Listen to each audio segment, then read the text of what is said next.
Welcome aboard, fellow enthusiasts, as we embark on another incredible video. Welcome, everyone, to our latest video where we'll be exploring Taxman. Tax collector other uses. Taxman is a song by English rock band The Beatles from their 1966 album Revolver. Written by the group's lead guitarist, George Harrison, with some lyrical assistance from John Lennon. It protests against the higher level of progressive tax imposed in the United Kingdom by the Labour government of Harold Wilson, which saw the Beatles paying a 95% supertax. The song was selected as the album's opening track and contributed to Harrison's emergence as a songwriter beside the dominant Lennon and McCartney partnership. It was the group's first topical song and the first political statement they had made in their music.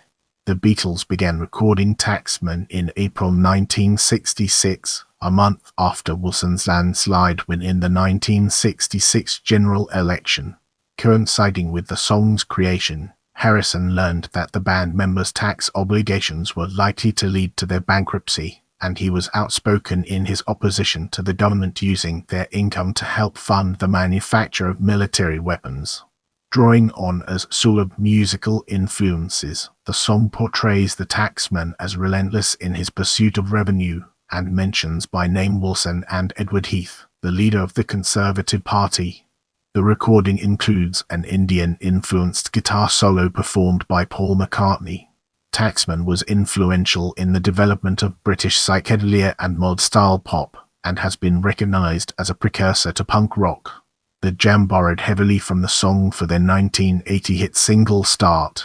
When performing Taxman on tour in the early years, Harrison adapted the lyrics to reference contemporaneous leaders, citing its enduring quality beyond the years. The song's impact has extended to the tax industry and into political discourse on taxation. Moving on to the next segment, we have background and inspiration. George Harrison wrote Taxman at a time when the Beatles discovered they were in a financially precarious position. In April 1966, a report from the London accountancy firm Bryce, Hammer, Isherwood and Company advised them that despite the group's immense success, two of you are close to being bankrupt, and the other two could soon be. In his 1980 autobiography, I, Me, Mine, Harrison says, Taxman was when I first realized that even though we had started earning money, we were actually giving most of it away in taxes. It was and still is typical, as their earnings placed them in the top tax bracket in the United Kingdom. The Beatles were liable to a 95% supertax introduced by Harold Wilson's Labour government, hence the lyric "There's one for you, 19 for me." John Lennon helped Harrison complete the song's lyrics. Lennon recalled in 1980, I threw in a few one-liners to help the song along, because that's what he asked for. He came to me because he couldn't go to Paul, because Paul wouldn't have helped him at that period. Lennon said he was reluctant to agree to Harrison's request, since it was enough to do my own and Paul's, but he did so because I loved him and didn't want to hurt his feelings. Aside from the financial imposition, Taxman was informed by Harrison's consternation that the vast sums the Beatles paid in tax were being used to fund the manufacture of military weapons. Harrison voiced this concern in his How a Beatle Lives interview with Maureen Cleave of the Evening Standard in late February, in addition to railing against all forms of authority and speaking out against the Vietnam War. He likened Wilson to the Robin Hood character the Sheriff of Nottingham.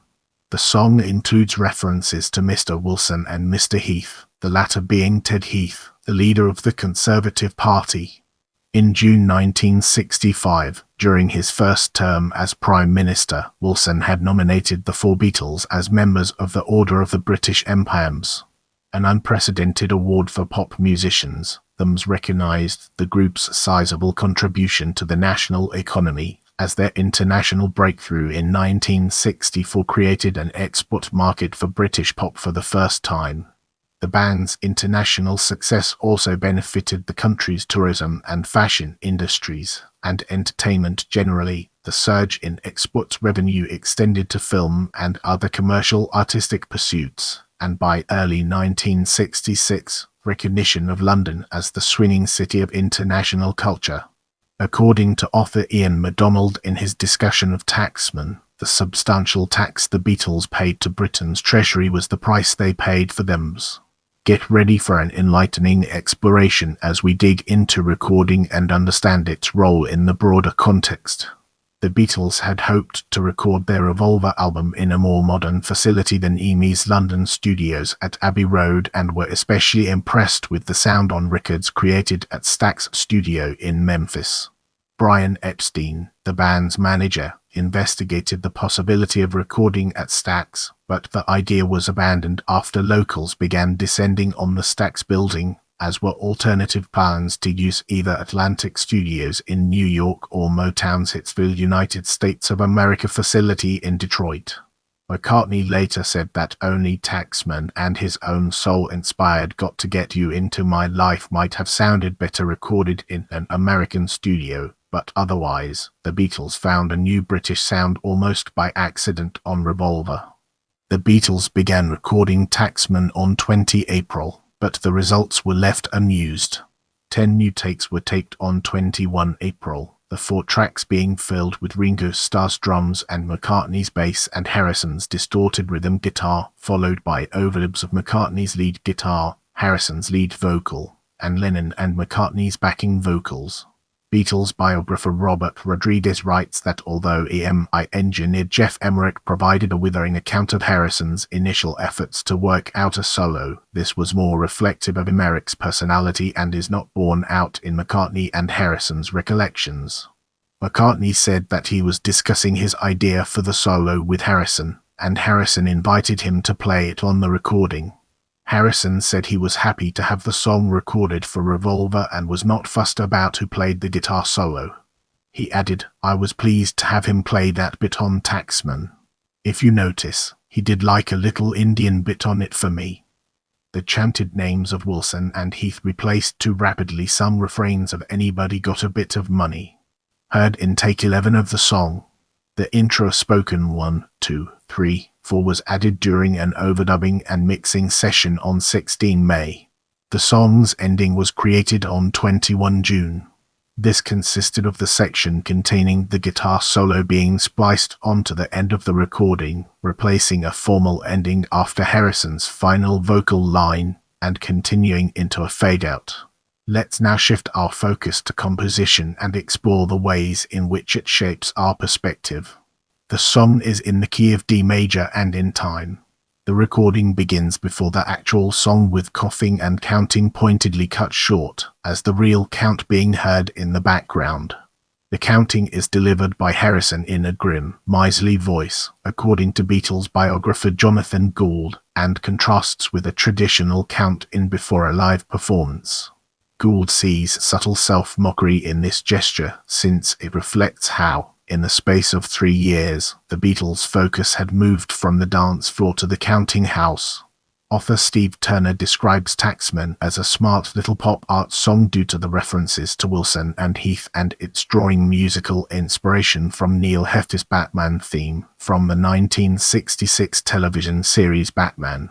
The chords stress the 7-scale degree C natural in the key of D major and frequently involve a major minor I chord in the harmony, which consequently evokes either Mixolydian or Dorian modes. There is one IIIF chord near the end, but unusually no VIA chord.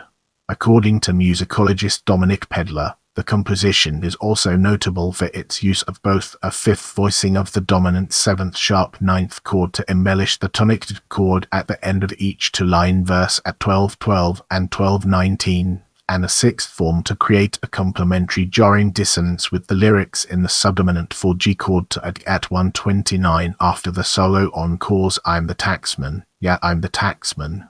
Gould sees the band's exclamation of the word Taxman before the solo as accentuating the comic comparison between the tax collector as a civil servant superhero and the DC Comics character Batman. McCartney's bass line has been considered to imitate Motown bassist James Jamison in its active lines and glissandi at. In the third verse, McCartney doubles his own pentatonic bass line while outlining the jarring if-lit chord in octaves at. Rolling Stone has described the completed track as skeleton funk, Harrison's choppy fuzz-toned guitar chords moving against and dance beat, with McCartney contributing a screeching ragged guitar solo. The solo uses what musicologist Alan Pollock describes as fast triplets, exotic modal touches, and a melodic shape which traverses several octaves and ends with a breathtaking upward flourish. Walter Everett considers that the solo is in the same Dorian mode that Harrison had recently adapted for his sitar part in Love Utah. MacDonald writes that Taxman suggests the rhythmic influence of contemporaneous hit singles by James Brown, Lee Dorsey and the Spencer Davis Group, while music journalist Rob Chapman views Harrison's guitar riff as similarly American-derived, citing also the Stax Records band Booker T and the Mids. According to MacDonald, McCartney's solo goes far beyond anything in the Indian style Harrison had done on guitar, the probable inspiration being Jeff Beck's groundbreaking solo on the Yardbirds' Shapes of Things. McCartney recalled that he approached the part wanting to add something feedback why and crazy and likened its style and attitude to early period Jimi Hendrix. As we progress through this video, let's now turn our gaze towards release. EMI's Parlophone label released Revolver on 5 August 1966, with Taxman sequenced as the opening track before Eleanor Rigby. According to Beatles biographer Nicholas Schaffner, having an unprecedented 3 compositions on a Beatles album, Taxman, the fully Indian-styled Love Utah, and I Want to Tell You established Harrison as a third prolific songwriter within the band. Music critic Tim Riley states that in Harrison's off-tempo delivery and snare, the spoken count-in on Taxman announced the new studio aesthetic of Revolver. He views this as a contrast with the shouted 1, 2, 3, 4 that introduced the band's live sound on I Saw Her Standing There in 1963, at the start of their debut album, Please Please Me. Taxman was the Beatles' first topical song and the first political statement they had made in their music. Music historian David Simonelli, in his book Working Class Heroes, groups it with Eleanor Rigby and the band's May 1966 single tracks Paperback Writer and Rain as examples of the Beatles' pointed social commentary that consolidated their dominance of London's social scene. He likens this aspect to the Rolling Stones' development at this time, whereby a group's songs had to comment on the values that marked affluence in Britain. In a 1968 interview, Lennon referenced Taxman as part of the Beatles' anti-authoritarian outlook. He said it was an anti-establishment tax song and that the band still protested against having to pay the government unless it was for a communal or communist or real Christian society. He was taken aback when the Dutch interviewer, Bram de Swan, criticized the song's message and insisted that taxes should be high to benefit the whole of society. The omission of Taxman, along with any other Harrison-written track, was one of the main complaints that fans leveled against the Beatles' 1973 double LP, released 3 years after the group's breakup. In 1976, following the expiration of the band's contract with EMI Capitol, Taxman was included on Capitol's themed Beatles compilation Rock and Roll Music. Later that year, Capitol, ignoring Harrison's wishes that none of his Beatles-era songs appear, also included it on the Best of George Harrison. When Harrison published his autobiography in 1980, Lennon was deeply hurt by the minimal coverage afforded him in the book. Responding to this in a 1987 interview, Harrison said, "He was annoyed 'cause I didn't say he'd written one line of the song Taxman.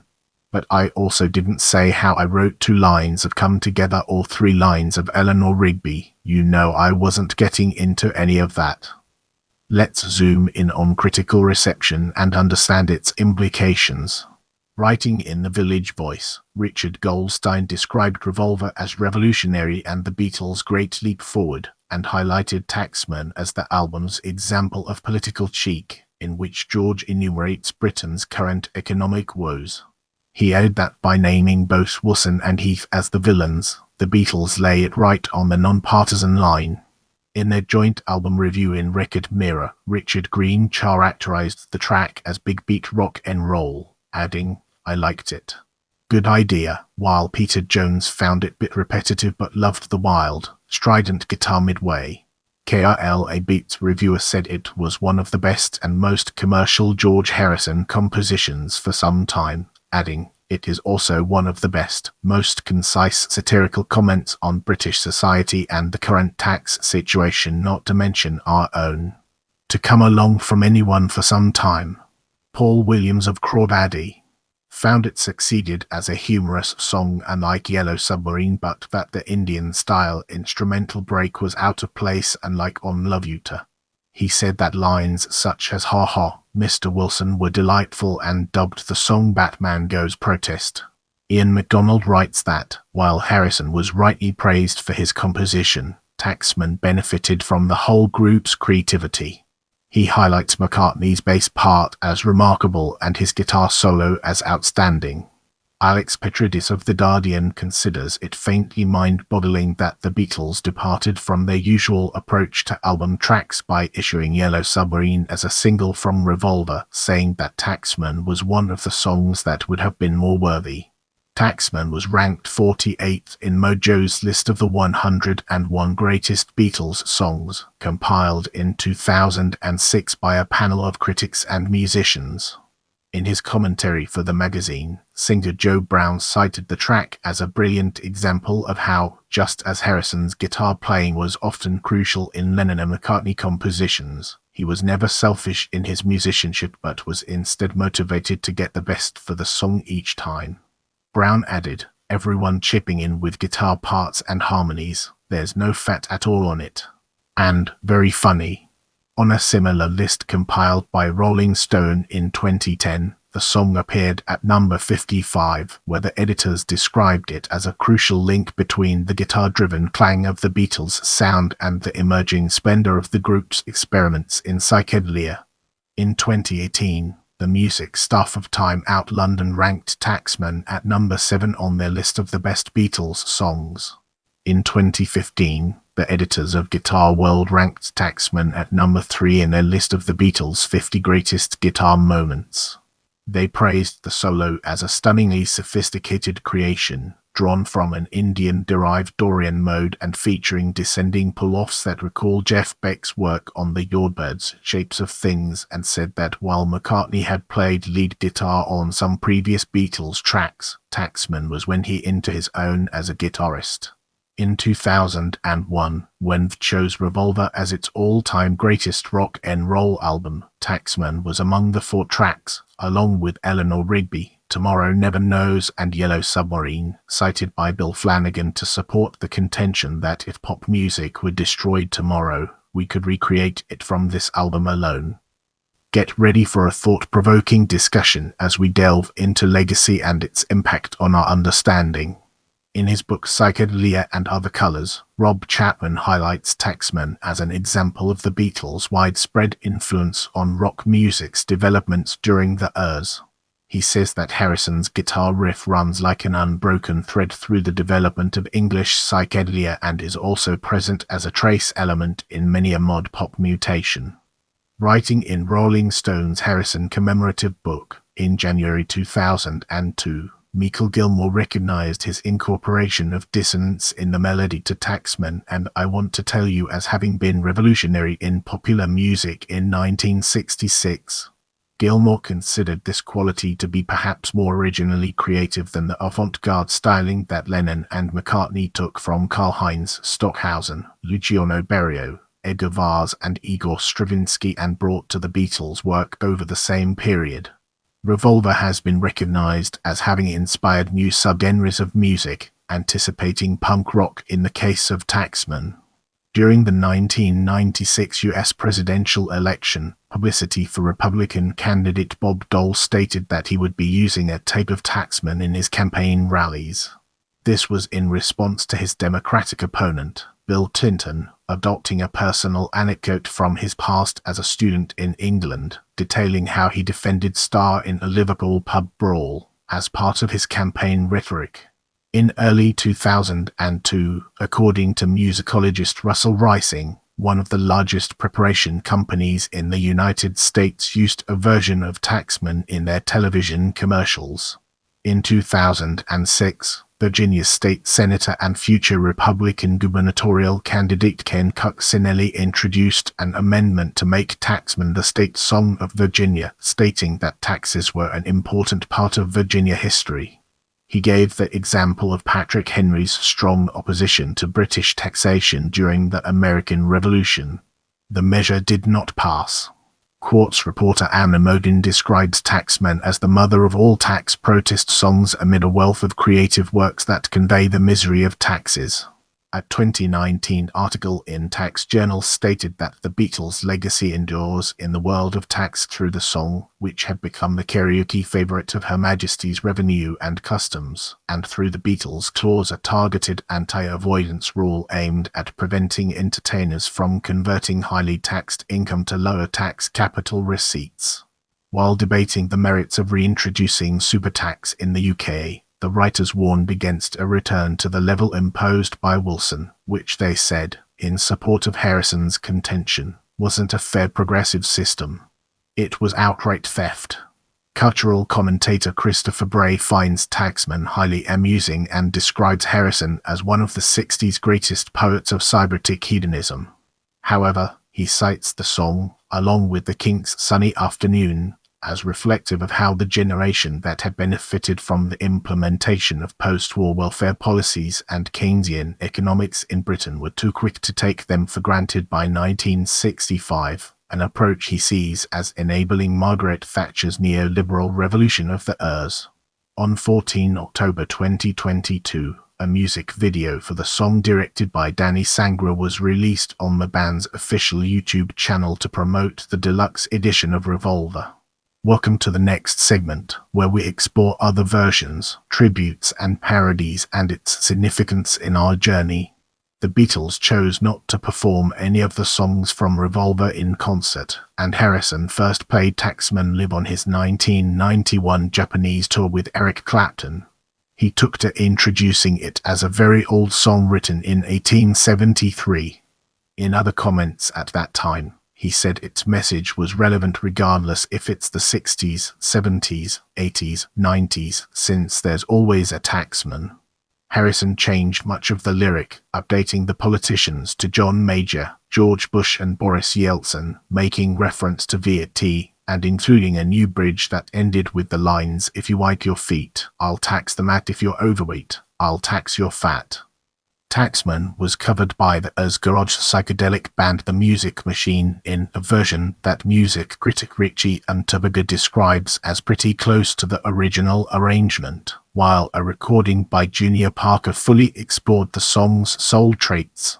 Writing for Rough Guides, Chris Ingham includes a version by avant-garde cellist Fred Lomberg home in his selection of bizarre Beatles covers. Recorded in 1992 at the Knitting Factory nightclub in New York, the 5-minute track contains fiery improvisation, according to Ingham, who deems it a witty, intense, unsettling interpretation. Tom Petty and the Heartbreakers played Taxman in tribute to Harrison at the Concert for George, held at London's Royal Albert Hall in November 2002. On the 2003 Songs from the Material World Harrison tribute album, former Rolling Stone Bill Wyman contributed a version that Johnny Loftus of Almasick views as effective, if not particularly memorable. Cheap Trick's Taxman, Mr. Thief, from their 1977 eponymous debut album, is an homage to the Beatles' song, dealing in similar lyrical themes. The Jam adapted the riff and rhythm from Taxman in their 1980 hit single Start. BBC Music critic Chris Jones describes it as Taxman in all but name, but done so wonderfully as to negate any gripes. David Frick of Rolling Stone similarly writes that the Jam hijacked the original recording's key eccentric force, in Harrison's hydraulic rhythm guitar, but did so with love. Weird Al Yankovic recorded a parody of Taxman in late 1981, during the height of the Pac-Man game's popularity. Titled Pac-Man, it was first released on the 2017 compilation Squeezebox, the complete works of Weird Al Yankovic. Metallica's 2004 track Sandman parodies Taxman and the Metallica song Enter Sandman. In the upcoming section, we'll be dissecting personnel and exploring its intricate connections to our topic.